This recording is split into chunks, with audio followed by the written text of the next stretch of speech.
A woman last saw her son 2 years ago and has since been stuck in the nightmare of not being able to find him. But everything changes one day when her phone pings with a message from a private number claiming to know where her son is. Before we continue, please take some time to subscribe to Dailydose, like and share this video with your friends. It might brighten their day and inspire them to do good. Also keep watching because an important lesson awaits at the end of the video. Those 2 years of Nora's life were nothing but devastating and heartbreaking. Before Howard went missing, there were no signs that he was in trouble or that he might just stop calling her one day and never return home. Nora had blamed herself enough in those 2 years. Sometimes she considered herself responsible for her son's disappearance.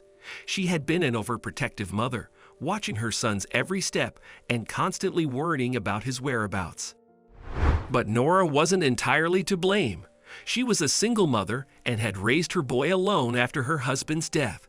She was so afraid, so scared of losing her precious boy, that she had to be there for him, watching over him and ensuring he didn't do anything wrong. But she knew Howard didn't appreciate it when he grew older. "Stop it, Mum. I'm not a little boy anymore," he would often snap at her. Nora never took those words of his seriously. She remained Howard's overprotective mother, controlling everything from what he wore to who he spent time with. When he turned 18 and became an adult, nothing changed. Howard believed that if he stopped telling his mother about his friends, where they went after school, and whether he was going to stay over at a friend's house, she would stop bothering him as often and give him the space he deserved. Unfortunately, that didn't go down well with Nora, and she made a great fuss when Howard stayed at a friend's house for 2 weeks without notifying her. She assumed it was the same thing when he went missing, which she never suspected when her phone call went unanswered the first time. Nora assumed her son was up to something stupid without informing her, and that he would undoubtedly tell her later. But this time he didn't. There were no calls or messages from him, and Nora had started getting worried. Howard was in college in another city at the time. After their big fight over the 2-week stayover at a friend's house, Nora made it mandatory for him to phone her every day, and even though Howard despised his mom's new rule, he followed it. He called her first thing after breakfast, right before leaving for college. And after Howard finished classes, he had to inform her of where he was, who he was with, and when he would return to the college dorm. One morning, Nora didn't get Howard's call. She expected him to call her later that day, but that did not happen either. Nora had not panicked at first. She was instead looking for the diary in which she had written down Howard's friends' names and contact numbers. She contacted them one by one once she found the diary, but no one knew where Howard was. That's when Nora realized something was terribly wrong. She dialed Howard's number again and again and again. There were no replies. Then his phone was unreachable and later switched off. Nora couldn't report her son missing because he'd not responded to her messages and calls for only 1 day. She decided to check on him on her own, so she flew to the city where Howard was studying the next day. When Nora arrived at his dorm and checked his room, she couldn't hold back her tears. Howard was gone, and so were his belongings. She checked the college's security cameras, and the last time he was seen was around 7 o'clock in the evening 2 days ago, leaving the campus with a suitcase. Nora was devastated. She asked his friends again if they knew anything about Howard, if he had any problems, where he could have gone, anything else, but it was all for naught. When there was no sign of Howard for 48 hours, Nora filed a missing complaint. The police tried to locate his phone and eventually discovered it in a trash can beside a local coffee shop near his college. The search lasted months, but there was no sign of Howard, so the case was eventually declared cold. The case's lead detective was disappointed that they'd not been successful in tracking down the young boy and sympathized with Nora, considering her a distraught mother who is still determined to find her son. "Mrs. Kinney, we've had no leads in months, and we now believe it's more of a premeditated disappearance. The phone found in a trash can, your son departing with luggage, all indicate a planned escape, something he'd been planning for a while maybe. And unfortunately, nobody could guess it. Not even you. You're all incompetent." Nora yelled, refusing to believe the detective. "It's okay if the cops can't help me. I'm going to find my son and bring him back. Mrs. Kinney, we can't investigate the case officially any longer, but please let me know if you come across anything. And yeah, please take care. Time heals things. Oh, I don't need your concern, she had snapped. Wait until the day I bring my son back and expose the incompetence of this country's police force. But 2 years passed, and Nora couldn't keep her promise. She even hired a private investigator to track Howard's whereabouts. But it was all in vain. As a mother, Nora couldn't stop blaming herself. She'd failed to protect her son. If only she'd been there with him, as she'd always done since he was a child, she could have saved him, kept him home, safe and alive.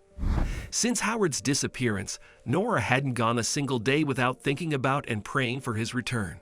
She had started frequenting his college and favorite places, hoping that one day her son would just appear and say, "Sorry for bothering you, Mom.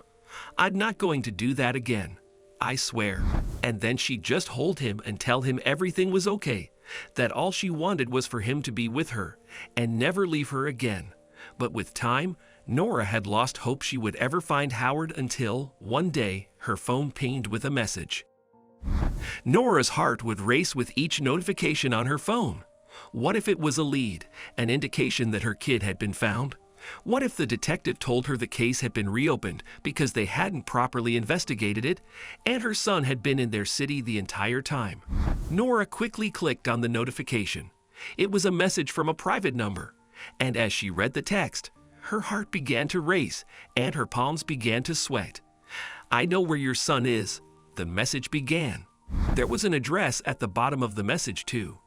Nora couldn't believe it. After 2 years with no leads, signs, or results, someone, most likely the owner of a private number, knew where Howard was. But Nora was worried it could be a trap, a scam. The number had immediately blocked her once they sent the message, making it impossible for her to get in touch with them. So she called the detective in charge of Howard's case 2 years ago, and they decided to visit the address listed in the message together. Surprisingly, the address was a modest house in their town with a clean yard and freshly painted picket fences. It looked like a place where a family lived, not a place where a missing boy might be discovered. "Are you sure the address is correct, detective?" Nora asked the officer, wondering if they were at the right place. "Well, I don't trust myself, but I trust the GPS," the detective said, pressing the doorbell. Seconds later, a young girl about Howard's age opened the door. She looked at Nora nervously and then at the detective. "Are you Nora? Howard's mother?" she asked Nora. Yes, I am," Nora said hastily. "Is he here? Is Howard here?" "Shh, please don't be so loud," she said. "And who is he?" she asked, looking at the detective. "He's..." Nora looked at the detective and then at the girl. "A friend," she said. "Just a friend of mine who was worried about me and wanted to come along." "Okay," the girl said. "Please, just be quiet. Follow me."